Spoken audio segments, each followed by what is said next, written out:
Hello बच्चों, कैसे हैं आप सब लोग। स्वागत है आप सभी का एक बार फिर से 45 डेज 45 टॉपिक रिवीजन सीरीज में। आज हम स्टार्ट करने वाले केमिस्ट्री का एक बहुत ही प्यारा सा टॉपिक जो इलेक्ट्रोकेमिस्ट्री चैप्टर से बिलोंग करता है। उसका नाम है इलेक्ट्रोकेमिकल सीरीज। इस टॉपिक का बहुत ही ज्यादा इंपॉर्टेंस होने वाला है आपके आने वाले एग्जाम में। और डेफिनेटली आप मान के चलिए कि यहां से क्वेश्चंस आपको देखने को ही मिलेगा। और हम आने वाले 15 से 20 मिनट में इतने शानदार तरीके से इलेक्ट्रोकेमिकल सीरीज के बारे में जान लेंगे। और सबसे अच्छी बात, क्वेश्चंस प्रैक्टिस के साथ, कि आपको एग्जाम में कॉन्फिडेंस रहेगा कि यार ये टाइप के क्वेश्चन को कैसे अटेम्प्ट करना होता है। तो चलिए जल्दी से स्टार्ट करते हैं। इलेक्ट्रोकेमिकल सीरीज का मीनिंग क्या है कि यार मैंने आपको बोला कि आपके पास ना बहुत सारे एलिमेंट्स हैं, बहुत सारे एलिमेंट्स हैं। और मैंने ये एक टास्क दिया आपको कि इन एलिमेंट्स को ना आप एक अरेंजमेंट में, मतलब इनका एक अरेंजमेंट करना है, एक सिस्टमेटिक अरेंजमेंट करना है। तो आपने क्या किया, एक सिस्टमेटिक अरेंजमेंट जो करोगे वो किसी ना किसी वैल्यू के बेस पे करोगे। तो आपने यहां पे एक वैल्यू ले ली एसआरपी की। कौन सी वैल्यू ले ली बेटा? एसआरपी। एसआरपी का मतलब होता है स्टैंडर्ड रिडक्शन पोटेंशियल। तो आपने अपना क्या दिमाग लगाया कि जितने भी नॉन एलिमेंट्स हैं उनको इंक्रीजिंग ऑर्डर ऑफ एसआरपी के बेस पे अरेंज कर दिया। एसआरपी का मतलब स्टैंडर्ड रिडक्शन पोटेंशियल। और उससे जो सीरीज ऑब्टेन होगी that is known as electrochemical series और also known as activity series. Clear हो गया सबको ये बात? चलिए, तो सबसे पहले सीरीज को देखते हैं। अब हमने जो भी नॉन एलिमेंट्स हैं उनको मैं अरेंज करना चाहता हूं इंक्रीजिंग ऑर्डर ऑफ एसआरपी के बेस पे। यही हमारा बेसिक कॉन्सेप्ट है। तो ध्यान रखना है, जो सीरीज में सबसे टॉप पे होता है वो होता है लिथियम। सीरीज में सबसे टॉप पे होता है लिथियम। और उसके रिडक्शन पोटेंशियल की वैल्यू -3.05 वोल्ट होती है। ये आप याद रखिएगा, ये आपको पूछा भी जा सकता है एग्जाम में। आगे बात समझ में? अब जैसे जैसे सीरीज में आप नीचे आना स्टार्ट करोगे तो हमने बोला कि एसआरपी की वैल्यू बढ़ेगी। तो आप -3.05 से जैसे जैसे नीचे आओगे तो एसआरपी की वैल्यू क्या होगी बेटा? इंक्रीज। यहां पे सारी वैल्यू मैंने लिखी नहीं है, वो आपको याद भी नहीं करनी है, रीजन उसका यही है। और जैसे ही आप सीरीज में बीच में पहुंचोगे तो आपको पोटेंशियल दिखेगा 0.0 वोल्ट। मतलब यहां पे एक एलिमेंट आ चुका है, कौन सा? Hydrogen gas. मतलब H+ का रिडक्शन पोटेंशियल जो है वो 0.0 वोल्ट होता है। आगे बात समझ में? उसके बाद आप सीरीज में और नीचे आओगे तो और नीचे आने पर अब रिडक्शन पोटेंशियल की वैल्यू कौन सी दिखेगी बेटा आपको? पॉजिटिव। और मैक्सिमम वैल्यू आपको एसआरपी की सबसे ज्यादा कहां मिलेगी? एकदम bottom side of the table. That is वो एलिमेंट है F2 जिसके लिए रिडक्शन पोटेंशियल की वैल्यू होती है 2.87 वोल्ट। तो सबसे पहले आपका काम क्या है? जो सीरीज में सबसे टॉप पे है उसको याद रखो, जो सीरीज में सबसे बॉटम पे है उसको भी याद रखो। आपने ये सीरीज बना ली, टॉप से बॉटम आ रहे हैं, एसआरपी की वैल्यू बढ़ रही है। एक जो सीरीज बन गई उसका नाम क्या दे दिया? Electrochemical series. क्लियर है सबको? अब इस सीरीज में क्या क्या बातें हैं ध्यान रखने वाली, वो ध्यान से समझिएगा। कि अगर इस सीरीज में देखोगे तो लिथियम, लिथियम के बाद आपके पास अल्कली मेटल आएंगे। देखो पोटेशियम, सोडियम, आपके पास कौन सी मेटल है? Alkali metal. उसके बाद यहाँ पे अल्कलाइन अर्थ मेटल भी आपको दिखेंगी। और उसके बाद आप देखोगे तो यहाँ पे आपको ट्रांजिशन मेटल्स दिखेंगे। बीच में सारी मेटल्स को मैं लेके नहीं आया हूं। अगर आपको पूरी सीरीज याद करनी है तो उसका शॉर्टकट, उसका ट्रिक्स हम आपको ऑलरेडी बता चुके हैं, जल्दी से आप लोगों ने देख लिया होगा वो। अभी सीरीज की बात करते हैं तो हम क्या बोल रहे हैं कि लिथियम है, पोटेशियम है, सोडियम है, जिंक है, आयरन है, फिर हाइड्रोजन है। हाइड्रोजन के नीचे कॉपर है। उसके बाद ध्यान से देखने वाली बात यह है कि alkali metal, alkaline earth metal, उसके बाद ट्रांजिशन मेटल, और उसके बाद भी आपको ट्रांजिशन मेटल दिख रही हैं कुछ। उसके बाद आपको देखो यहां पे आयोडीन दिख रहा है। कौन दिख रहा है बेटा? आयोडीन। उसके बाद हेलोजन में Br2, Cl2 और F2। अगर आपको एग्जाम में पूछ लिया जाए कि इन चारों हेलोजन में सबसे ज्यादा एसआरपी की वैल्यू किसकी होती है, तो आप क्या बोलोगे? फ्लोरीन की वैल्यू एसआरपी की सबसे ज्यादा है। और एक और बात ध्यान देने वाली बात है कि यहां पर भी Fe लिखा है और यहां पर भी Fe लिखा है। आप बोलोगे सर ये आपने दो दो बार क्यों लिख दिया, क्या आपसे ये गलती हो गई? नहीं बेटा, ध्यान देने वाली बात यह है कि ये Fe जो है वो +2 से Fe में आ रहा है और ये Fe +3 से +2 में आ रहा है। तो दोनों के लिए एसआरपी की वैल्यू क्या होगी? डिफरेंट होगी। तो यहां से एक बात और पता लग चुकी है कि सेम मेटल्स के डिफरेंट आयंस के लिए भी एसआरपी की वैल्यू डिफरेंट डिफरेंट होती है। बोलो, बात समझ में आ गई? क्लियर हो गया? उसके अलावा और क्या हम याद रख सकते हैं सीरीज में? इस सीरीज में सबसे टॉप पे जो है उसकी कौन सी वैल्यू ज्यादा है? उसकी एसओपी की वैल्यू सबसे ज्यादा है। मैंने अभी आपको क्या बोला कि अगर मैं ऐसे जाता हूं तो बताओ किसकी वैल्यू बढ़ती है? एसआरपी की वैल्यू इंक्रीज होती है। और अगर एसआरपी की वैल्यू बढ़ रही है तो दोस्त एसओपी की वैल्यू क्या होगी? डिक्रीज होगी। मतलब सीरीज में सबसे नीचे वाले का रिडक्शन पोटेंशियल ज्यादा है तो सीरीज में सबसे नीचे वाले का ऑक्सीडेशन पोटेंशियल सबसे कम है। क्या यहां पे -3.05 एसआरपी ये आपका मिनिमम है? यस। आप क्या बोलोगे? एसआरपी मिनिमम है तो बताओ इसका एसओपी क्या रहेगा? मैक्सिमम। और जिसका एसओपी मैक्सिमम होगा उसके ऑक्सीडाइज्ड होने की टेंडेंसी होती है। किसकी टेंडेंसी होती है बेटा? ऑक्सीडाइज्ड होने की। यहां पे देखो सबसे ज्यादा इसका क्या है? Reduction potential. तो ये सबसे पहले क्या होगा? रिड्यूस। अगर एसआरपी की वैल्यू ज्यादा है तो उसका रिडक्शन होगा और जिसका रिडक्शन होता है वो एजेंट कौन से होते हैं? वो एजेंट होते हैं ऑक्सीडाइजिंग एजेंट। बोलो, बात समझ में आ गई? और अगर इसके ऑक्सीडेशन होने की टेंडेंसी ज्यादा है तो ये एजेंट कौन सा कहलाएगा बेटा? Reducing agent. बोलो, बात समझ में आ गई? तो आप इस सीरीज की हेल्प से बहुत आसानी से ऑक्सीडाइजिंग एजेंट और रिड्यूसिंग एजेंट के बारे में भी बता पाएंगे।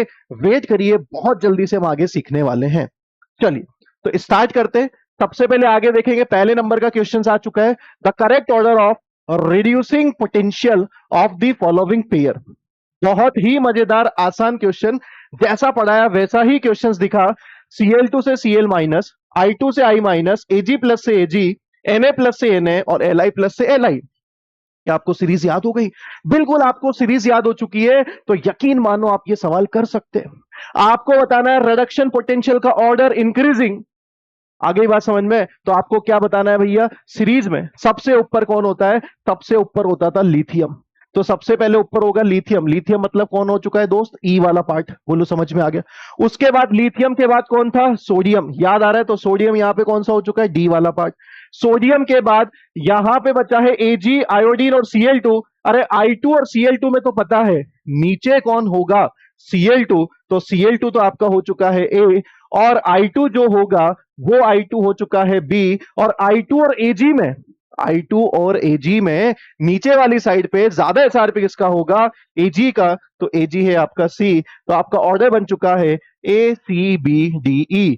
ए सी बी डी ई। जल्दी से देखो कहां मिला? ऑप्शन नंबर ए में। लो मेरे भाई, सवाल सॉल्व हो चुका है। बोलो, समझ में आया? चलिए उसके बाद बात करेंगे इसके एप्लीकेशन की। बहुत ही आसानी से एप्लीकेशन समझेंगे। सबसे पहला एप्लीकेशन जो मैं आपको हिंट दिया था अभी कि इलेक्ट्रोकेमिकल सीरीज की हेल्प से आप ऑक्सीडाइजिंग एंड रिड्यूसिंग पावर का ऑर्डर बता सकते हैं। तो सबसे पहले मैंने क्या बोला बेटा? ध्यान से देखना, इस वाले पॉइंट का एक्सप्लेनेशन आपको मिल रहा है अगले 2 मिनट के अंदर। ध्यान से देखिए, यहां पर एसआरपी है। एसआरपी का मतलब जिसका एसआरपी सबसे ज्यादा होगा उसका रिडक्शन होगा। और जिसका रिडक्शन होता है ना दोस्त, वो कौन सा एजेंट होता है? Oxidising agent. और ऑक्सीडाइजिंग एजेंट का काम क्या है? दूसरों को ऑक्सीडाइज करने की आदत है उसकी। तो उसकी कौन सी पावर ज्यादा होगी? Oxidising power. बोलो बेटा, चमका कि नहीं दिमाग में? इसका मतलब जिसका एसआरपी ज्यादा होगा उसकी कौन सी पावर ज्यादा होती है? Oxidising power. एक और बात समझिए, जिसका एसओपी सबसे ज्यादा होगा उसका ऑक्सीडेशन होगा। अगर उसका ऑक्सीडेशन होगा तो वो एजेंट कौन सा है? Reducing agent. और रिड्यूसिंग एजेंट है तो सबका क्या करेगा? रिडक्शन। तो उसकी कौन सी पावर ज्यादा है? Reducing power. तो कभी भी आपको रिड्यूसिंग पावर का ऑर्डर पूछा जाए मतलब जिसका सबसे ज्यादा एसओपी होगा या फिर सबसे कम एसआरपी होना चाहिए। भैया एसआरपी और एसओपी तो क्या होते हैं? Inversely proportional. बोलो, छप गया आपके दिमाग में ये?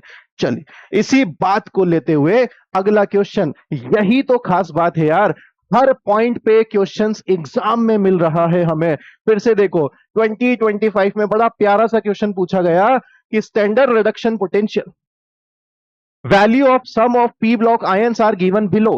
Predict the one with the strongest oxidising capacity. जल्दी से सोच लीजिए इसका आंसर, जल्दी से सोच लीजिए। स्ट्रॉन्गेस्ट ऑक्सीडाइजिंग कैपेसिटी का मतलब समझ में आया, जिसकी एसआरपी वैल्यू सबसे ज्यादा होगी। तो SRP value increases, oxidising capacity increases. अब आपकी निगाहें बस एक ही चीज को तलाशेंगी कि यहां पे रिडक्शन पोटेंशियल 1.1 है, यहां पे 1.26 है, यहां पे माइनस का 1.66 है, यहां पे प्लस का 1.66 है। सबसे बड़ी वैल्यू, अरे बड़ी वैल्यू छोटी वैल्यू तो निकाल लोगे दोस्त, बिल्कुल निकाल लेंगे सर, इतना टेंशन मत लो आप कि एसआरपी की वैल्यू सबसे ज्यादा होगी। जो कहां दिख रही है, मुझे दिख रही है 1.67। दैट इज इस क्वेश्चन का फाइनल आंसर होगा डी। बोलो बात समझ में आ गई। नेक्स्ट क्वेश्चन की तरफ बढ़े। Based on data given below. लो भैया एक और 2025 का सवाल। आपको ये डेटा दिया गया है और ये डेटा बोला नहीं गया है कि कौन सा पोटेंशियल है, तो एक बार क्रॉस चेक जरूर करें। यहां पे सीआर का ऑक्सीडेशन नंबर +7 होगा, +7 से +3, मतलब ये वैल्यू कौन सी हो गई है दोस्त, एसआरपी की। यहां पे 0 से -1 ऑक्सीडेशन नंबर है, मतलब ये वैल्यू भी कौन सी हो गई है, एसआरपी। यहां पे +7 से +2, मतलब ये वैल्यू भी कौन सी हो गई है, एसआरपी की। और +3 से 0, मतलब वैल्यू कौन सी गिवन है, स्टैंडर्ड रिडक्शन पोटेंशियल। क्या आपको 4 वैल्यू गिवन है एसआरपी की? यस। आपको पूछा है स्ट्रॉन्गेस्ट रिड्यूसिंग एजेंट, समझ में आ गया ना कैसे निकालना है। स्ट्रॉन्गेस्ट रिड्यूसिंग एजेंट निकालना है तो उसका रिडक्शन पोटेंशियल सबसे कम होना चाहिए। बोलो यही दिमाग में आया, यही दिमाग में आया। फिर से ध्यान से सुनो, समझो। स्ट्रॉन्गेस्ट रिड्यूसिंग एजेंट मतलब जो सबसे अच्छा रिड्यूसिंग एजेंट होगा वो दूसरों का क्या करेगा, रिडक्शन। खुद का क्या करेगा, ऑक्सीडेशन। और कोई भी चीज खुद का ऑक्सीडेशन कब करेगी, जब उसका एसओपी ज्यादा होगा, और एसओपी ज्यादा होगा तो एसआरपी कम होगा। बोलो बात समझ में आ गई। तो for strongest reducing agent reduction potential should be lowest. सबसे कम एसआरपी की वैल्यू कहां दिख रही है, जल्दी से देखो। 1.3, 1.5, 1.3, अरे ये माइनस में है, ये माइनस में है, पकड़ो इसको। तो बताओ आंसर क्या मिलेगा। आंसर मिल चुका है Cr+3 से Cr, तो आंसर क्या टिक करेंगे, Cr, दैट इज क्रोमियम। बोलो समझ में आ गया।